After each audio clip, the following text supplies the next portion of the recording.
Druga zadeva, ki je zakon o državnem tožilstvu. Glede, včeraj smo zelo jasno in lepo slišali ministra Zanarja. Stran s politiko, je rekel. Politiko od tožilcev stran. Stroka mora biti tista, ne, ki bo odločila. Po tako izjavo, gledajte, se lahko podpišete. Jaz bi se včeraj podpisal po tako njegovo izjavo. Imam s tem nobene težave. Ampak poglejte, kaj je pa vsebina tega. Samo na 2 točkah in končamo. Kako je sestavljen danes državno-tožilski svet, kako bo jutri? Kako je z imenovanjem generalnega tožilca danes in kako bo jutri? Samo ti 2 vprašanjice razčistimo. Mimo grede, državno-tožilski svet je bil prav kar nekaj mesecev nazaj na novo postavljen. S sprejemom tega zakona pomeni, ko minister zrušil ta državno-tožilski svet in postavil nov. Absurd. Drugo. Vi veste, da je sedanje stanje tako, da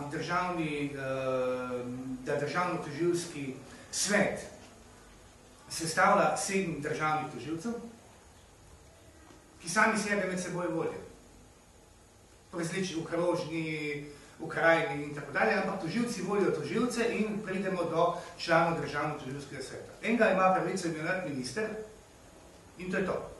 Pomeni, velika večina, ne, če bi zdaj v odstotkih zaokrožili, lahko rečete, da 90% se tožilci med seboj izvolijo, ne, enega pa imenuje minister, pa še ta je tožilec. Tako sedaj ne stane. Tisto strokovno in neodvisno, ki ga pa on predlaga, pa kako? Ja, vse prej kot strokovno in neodvisno. Prvič, državno-tožilski svet po novem ima 9 članov in pogledajte, samo 4 od 9 lahko izvolijo tožilci sami med seboj. 4 od 9. 4 izvoli državni zbor na predlog predsednika države.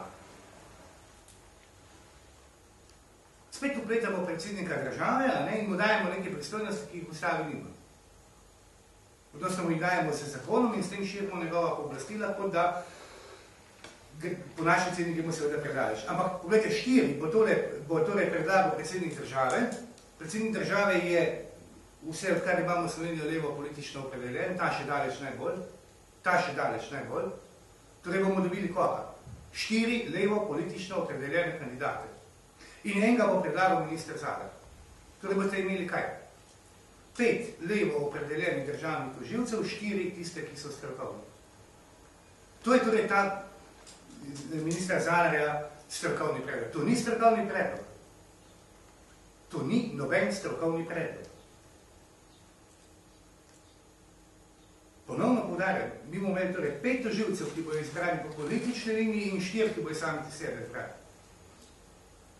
To je degradacija tistega, kar je danes. V vsakem primeru. Poglejmo naprej imenovanje. Imenovanje danes poteka tako, da minister izbere, vlada predlaga generalnega državnega tožilca, imenuje pa ga državni zbor. Ko je minister Zalar pred nekaj meseci napovedal, da bo umaknil imenovanje generalnih državnih tožilcev iz politike, je rekel, da bo to prepustil državnemu tožilskemu svetu. Jaz sem ga razumel, da bo državno-tožilski svet tisti, ki bo izvolil imenoval kakorkoli že generalnega državnega tožilca. Sam sem dal v tistem času delati raziskavo tukaj v državnem zboru, kako je s tem stanjem po Evropi. Raziskava je pokazala, da imate vse druge modele, sem takega ne, da bi lahko državno-tožilski svet imenoval generalnega državnega tožilca. Generalnega državnega tožilca imenujejo kralji, kraljice, parlamenti, vlade, vse drugo sem ne državno-tožilski svet. Vidim, da je zdaj gospod Zalar mi prisluhnil, ne? Torej je spet šel v državni zbor. Tudi kako? Državno-tožilski svet bo tisti, ki bo izbral po novem enega kandidata za generalnega državnega tožilca. Pri razmerju 5:4 je jasno, kakega bo zbral. Je jasno, kakega bo zbral. Takega, ki bo všeč vladi. In levi politični opciji državnem zboru. Vlada bo podala samo mnenje, roka si bo opravila, ne? In državni zbor bo to potrdil. Kdo pa je to v državnem zboru? Koalicijska večina.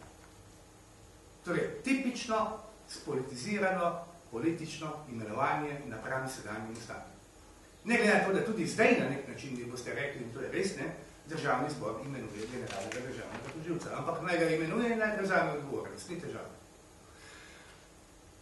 Če pa kaj zaškripa, ne, v politiki, vas pa ne spomnim na primere gospoda Šorbeja. Prijavil se je, v drugem krogu, mislim, da, za predsednika Vrhovnega sodišča, izpolnjeval je vse pogoje, vlada je s tem soglašala, minister je s tem soglašal, kandidat je prešel na sejo državnega zbora, mislim, na predlog za njegovo imenovanje za predsednika Vrhovnega sodišča. Koalicijska večina je to zavrnila. Z obrazložitvijo gospe Lavtižar Beblerjeve, da je nekoč pred leti izdal neko sodbo, ki njej ni všeč. A se predstavljate? Nekoč pred leti je izdal neko sodbo, ki gospe Bebler ni všeč. Po tej logiki, gospe in gospodje, pridemo v stanje, ne, ko predsednika Vrhovnega sodišča, tožilcih je pa podobno, ne morete dobiti. Odnosko lahko dobite samo tistega, ki je 30 let sodil tako, kot misli, da je prav koalicijska večina. Absurdno je tako stanje. Mi bomo zadnjo temeljito pogledali ostale določbe, zlasti se bomo poglobili, to vam tudi lahko rečem, v določbe predhodnih postopkov v Evropski uniji, v državah Evropske unije. In na seji državnega zbora, odnosno najprej matičnega delovnega telesa, seveda takim zadevom nasprotovati.